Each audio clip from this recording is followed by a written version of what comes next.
Support for this program is provided by The Women's Hospital delivers comprehensive health care to women and infants through inpatient and outpatient obstetrical, gynecologic, and education programs. The Women's Hospital, only at Deaconess. and by Toyota Indiana, Pump It Up Evansville, and Gigi's Cupcakes.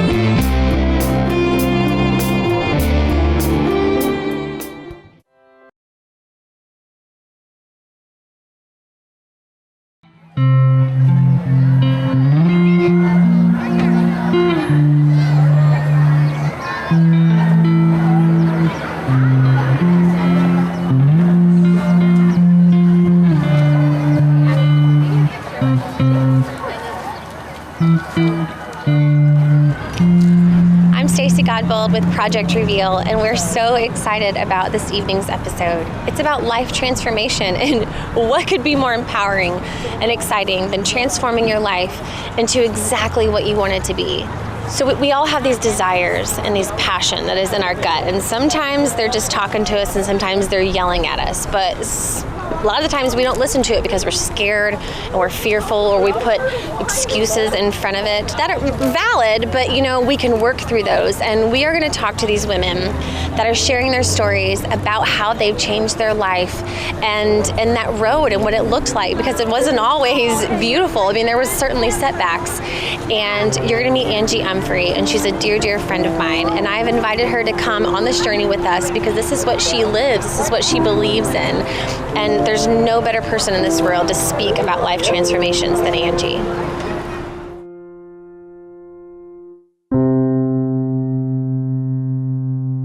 I've had a very interesting career of 40 years of broadcasting. I've had the privilege of interviewing thousands of people. Some of them were brilliant. Almost all of them were talented. Some were a little weird and out there, but I learned something from all of them in that when you work in your passion, your life is rich and full. And when you work in your passion and your life is rich and full, it probably wasn't always that way. I want you to meet two women who have enriched my life just by being in their glowing presence. And let me tell you, it wasn't always as it is today for both of them.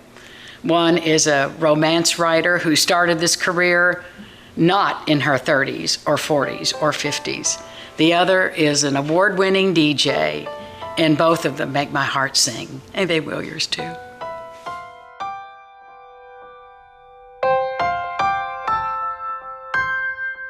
I am 62. I just turned 62 in July, and I swear I blinked, and I remember when I was 40, like it was yesterday, and what happened to that? My gosh. And here I am, I've arrived. So they say I'm now in the senior citizens class, but yes. By golly, because I write and I write romance, I don't feel like I'm a senior citizen. I feel like I'm just peaking right now, and I've just kind of crested, and I'm so enjoying the ride, and it's been such a delight. I was, of course, a divorced woman, and I had two small young children, two boys, young kids, and I always, as we talked before, I'd always had a dream of reaching just a little farther, or just going a little bit more, or thinking, is that inside me to be able to do that? And so I thought, what I'd like to do is I'd like to put images into words and put them on paper. And that's what I did. And so when my kiddos were young and I'd put them to bed at night, I did the whole gamut with the Cub Scouts and the Sunday school and the getting them ready for school and being a den mother and all of the PTAs. And then when they go to bed at night, I would pull out my father's old Tower typewriter, and that's when you had to run in the paper and get the white out and the whole bit. And I would then allow myself to slip into my dream. And that dream was to create love story. I liked the history part of it all. And so as my two boys were getting bigger, as I was writing this, and it was a Civil War romance, as I mentioned before, my first book, and I thought, they have the Civil War reenactment out at USI, or at the time it was ISUE. That tells you how old I am. But and so I took my kiddos and we went out to ISUE, and I happened to see this Civil War reenactment, and that's where I met my husband. I had no idea that he was going to be the love of my life, but he ended up being that. And so I was not only able to write history in my book, but I was also able to fall in love with the man that ended up being everything that I could possibly hope for and more. So, but then my book, because of that, I was able to live my hero. I didn't have to necessarily write my hero, being a disillusioned divorced woman at that time. So I ended up marrying Tom when he offered, and I said yes. And so then our story, my story kind of was put into a box and put under my bed. Then my kiddos, they got older, and then once my boys moved out of the house, went to college, moved out of the house, my husband said, pull that box out, by golly, blow off the dust, and let's look at that thing. And I said, all right, I will. And I did. And we kind of polished it up. I polished it up a little bit, and I sent it off with a ring and a prayer to the Romance Writers of America's national contest. And lo and behold, I was called, and they told me that I was a finalist. My second book debuted last year, both in electronic and print. And then my third book will be out next spring, and then I'll finish up. And then my fourth one is, they're all interconnected. They stand alone, but they're all interconnected. And then now my agent's kind of working and toying with a 6-book series on the children of these. So here I am, 62 years old. It's just a dream come true.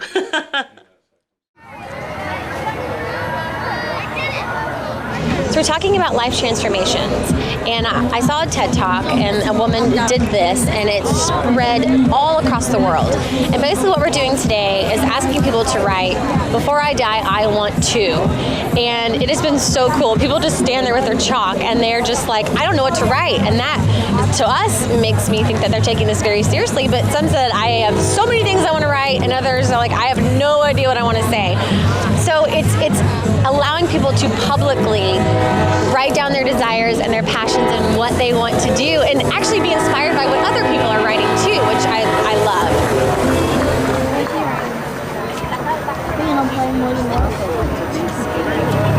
So tell us how you felt when you found out we were bringing the wall to Evansville. Well, I went to the TEDx event, Evansville event, and I saw the video about the lady who created this whole idea, and it just means so much deeper than what it actually physically is. So I think bringing all this together and bringing everybody together to make them kind of think about what they want to do before they die is so beneficial for not only the community but leaders and just individuals in the community. I think it was just a wonderful idea. I'm glad it happened. What do you want to do? So I wrote that before I die, I want to make a difference. So it's a very broad term, but I thought about this for like a week about what I want to write, but I think that kind of sums up everything. I want to help people. I want to make a difference in the community. I want to help just lives. And so it was very tough kind of summing up what I wanted to do, but that's kind of what it encompassed. So. Yay! Thank you so much. Thank you so much. 99.5 WKDQ, that is Granger Smith Back Road Song. That kind of gives me a Brad Paisley feel. Really? He always does that. It sounds just like Brad Paisley. I'm constantly getting messages on Facebook about something I said, and they'll say, I was having a very bad week, and then you just always make me smile. And it's just a smile. It's just a little chuckle, like when they're driving in their car, and that just means everything to me. I had a woman on the opposite side say that she called in, I answered the phone. She's like, I need to talk to somebody about that Leslie Morgan. I was like, well, what? I'll give the message. She said, she's just too much. Like, I just can't take her. Like, I tried. I really tried. I tried to take her, but I just can't. Like, someone's got to do something about her. She's just too much. I was like, well, I'll pass that message along, because it is. You got to take the good with the bad. I went to school. I went to IU. I also went to ISU, and I wanted to pursue, at first, to be an anchor woman on the news. But I really couldn't see myself delivering, going to someone's home after it burnt down and ask them, hey, how do you feel right now?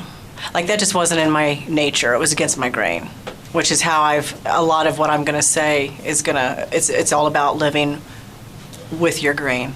Then I started delving into more of like a speech. Like, I was always very good at being able to put a message across, even as a child. I could explain exactly what I wanted, when I wanted, and how I wanted it. And I thought, speech. But then theater was always a love of mine. So I went into speech and theater education was what my major was.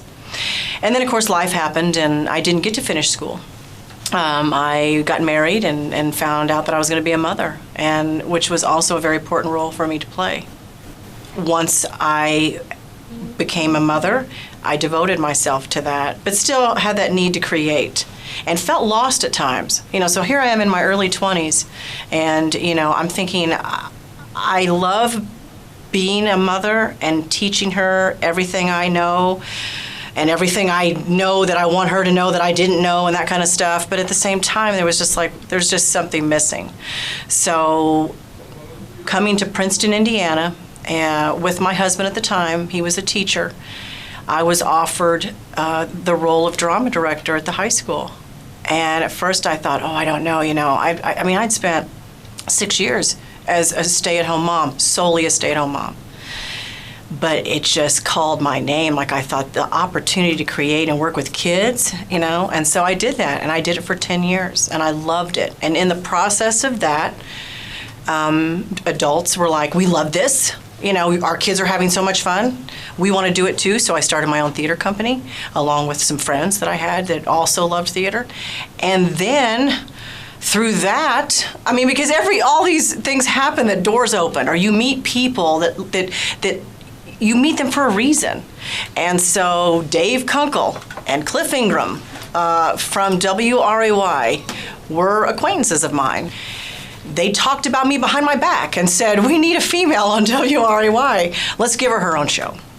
And I'd never done radio. My brother had been in radio for years, in LA and in Denver. And I thought, what? No, I thought they were joking, because I wasn't ready to open that door yet, I guess. And so then they said, no, we're serious. We need a female voice to do some ads. We've heard you give speeches, and we've seen you on stage. It's like, it'd be the perfect fit. I thought, well, I'll try it. I was going to be 40, and there was something inside me that I was going through a transformation, like I was going through a divorce, and it seemed to be a good reason, or at least to try to. You'd never want to live life and not say that you didn't at least try something that was offered to you, this opportunity that was given to me. Like, they came to me, and I wanted to shut the door.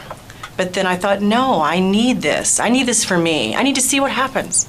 And so, as soon as the mic opened up, that first night, Sunday, from 4 to 11, that was my shift. I thought, this is great. Like, this is me. This takes everything I've ever learned, speech, theater, everything, and puts it right here at this moment. And I just loved it. And then the rest of it, is history. I went several different radio stations and ended up at WKDQ.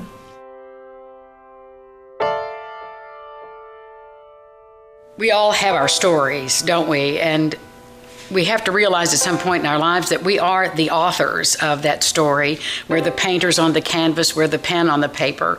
And the story is something we continually write. And I get it, what it is like in life when things seem to be going along so well, and then suddenly the real truth raises its ugly head, and your life is forever changed, forever altered, and in many ways broken in places that you're pretty sure nobody can fix. But you have to make a decision, I think, and that is to decide if you're going to stay in the darkness, be overwhelmed by the waves of the pain of a broken marriage and children that have gone their way without you, and career changes that are devastating.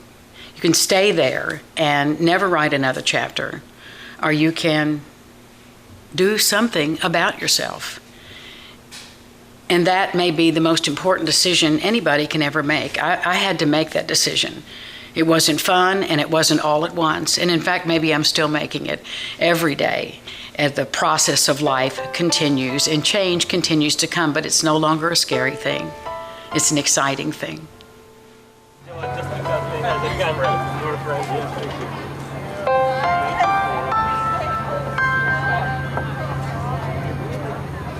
Live fearlessly. What'd you write on that? Just want to save one child from the streets. That's great. What'd you write? A heart with L plus question mark. Oh, yeah? I want to find a husband, but it's all symbolic, right? All right, well, we'll put this on TV. And then Great. I'm looking. So what did you write? I wrote, before I die, I want to learn to speak French. Isn't that cool? Very nice. Okay, you're a big part of Project Reveal. I know that you're involved in making this wall, and then you see all these people writing on it. What's going on in your mind? It's overwhelming. Did you have any concept that it was going to be like this? No, because you start reading what people say, and it's like, part of you, it's like, I have those hopes and dreams, and some of them are just very simple, and some of them are very profound. I mean, it makes you kind of think about community. You know, it's like, these are people, these are my neighbors, these are my friends, these are the people that are in my community, and they have the same wants and desires and that I do. But until you publicly say it and let people know, it makes it a little bit more, you know, real and concrete. And it makes you kind of like internalize, okay, I'm going to do this. You know, what am I going to do to make this happen? You know, I always say that if it was easy, it wouldn't be good. Because it's the reaching for the whatever that is. To me, that's what makes that prize that you eventually get to hold in your hand, be it however small it might be. Because if you're comfortable, then you're finished. And none of them are finished. And I'm not finished. You're not finished. They're not finished. So I always like to say, you know, keep reaching for that star, because it's the hope that then the drive and that keeps us going to where we want to be.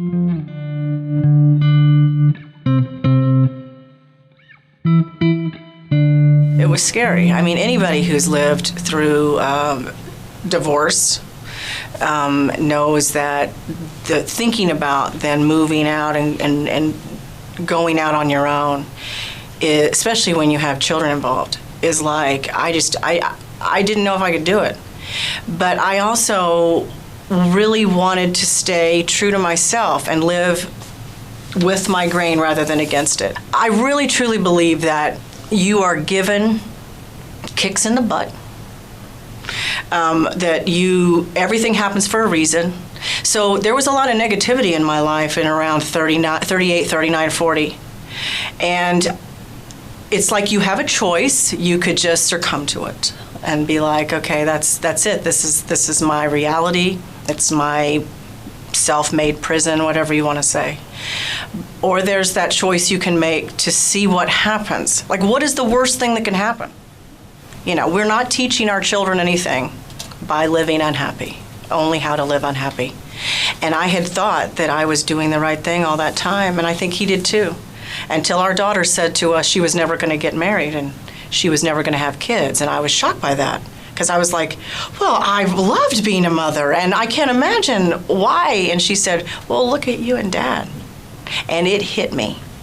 I think it's really just recognizing the signs in your life and listening, really listening to the people around you that love you, that care for you, and taking that to heart, and then making choices that make you happy, however risky they are. Because what's the worst that can happen? You could fall. I could have fallen. Radio could have not worked out for me. I could have had to do several other different things. But just because you fall off the cliff doesn't mean you can't get up and walk and go another direction. And the fear is the falling off the cliff. But that is the best part, and people don't realize that, is that risk that you take, it like revives your soul.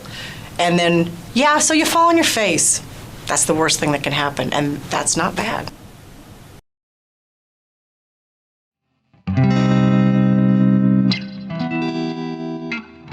One of the things that struck me as I was reflecting back about all these interviews with Cindy and Leslie is their ability to laugh. Both of them have these rich, deep, jolly laughs that draw you in, and that comes from somewhere.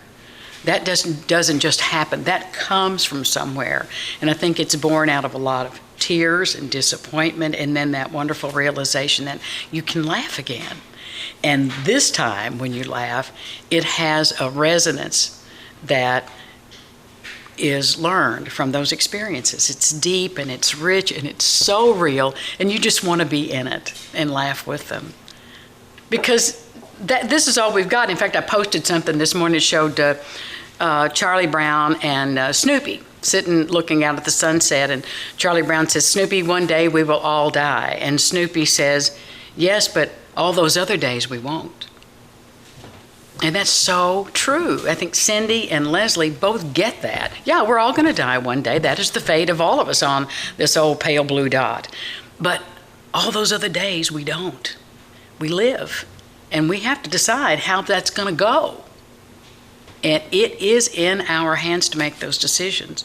And when you do it, and you do it well, and even when you do it poorly, and you live long enough, you can laugh like Cindy Nord. You can laugh like Leslie Morgan. And you can even laugh like old Ange.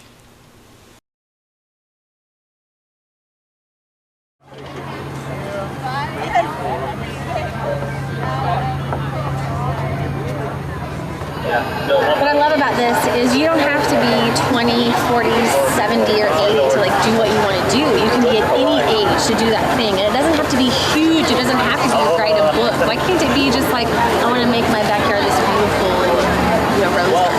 It can be anything that you want to do. So start telling ourselves that we can do whatever we want to do, because we just have such self-doubt, So what do you want to do?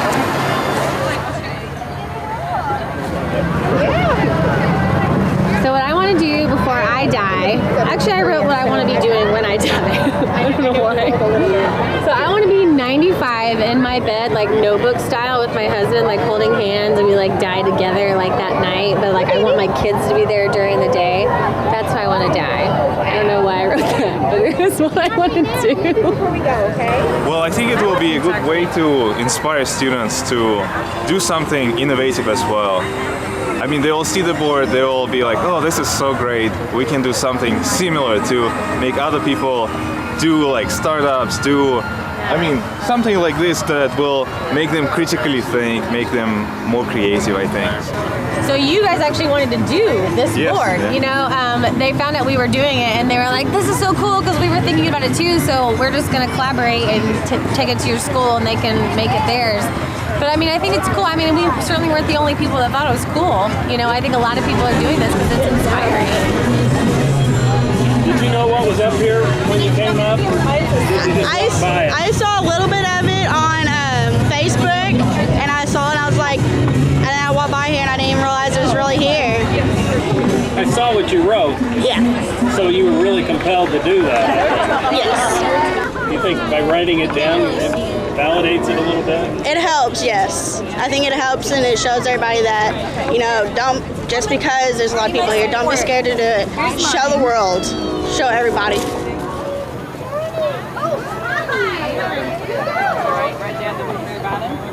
You just went right and you put down exactly something immediately. Yeah, I do. I mean, I keep a journal of things that I just want to do at some point in my life, and that was just one thing I thought, one thing I wanted to do was have a child, and the next thing I just want to someday in my life hold my grandbaby. I just knew that's something I wanted to do.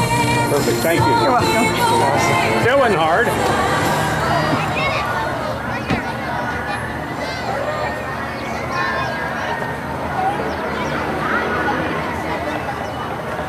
I wrote to see my baby boy grow up to be successful. I don't know, it's kind of awesome, like seeing it all here, and everyone has like a different thing that they want out of, life before they die. This is like the ultimate way that Project Reveal can be alive. I mean, we're telling stories, and we're revealing things about people, and we're asking them to be authentic and be honest. And they're doing just that publicly. So I think because it's so public that you can celebrate what you're writing, but also people are just reading what other people wrote. So if there are other people that don't want chalk, they don't want to write on it, they just want to see what other people are writing. So in a way, they're inspired too. Even though they don't want to write on it, they're still inspired by what's on the board. We're validating people today. We're telling stories today. And we're allowing other people to kind of a space to be honest and authentic, and that's what we are all about. Take that time for yourself to say, what do I love? What do I really love? And notice those things that happen in your life that you don't let those things pass you by. Someone says to you, I really think you should meet this person. Like I met them at church, or I've known them for years at work, and I just think you two would hit it off, friends or whatever. I think that you guys you would have a great rapport. Go meet them. That's being said for a reason. See what happens. That could be someone who gives you your next job. That could be your next husband. That could be your new best friend. Who knows? But it's going to be positive because someone has felt so strongly that they wanted to introduce you to that person. And it could be the littlest thing. Could end up huge. The Women's Hospital delivers comprehensive health care to women and infants through inpatient and outpatient obstetrical, gynecologic, and education programs. The Women's Hospital, only at Deaconess.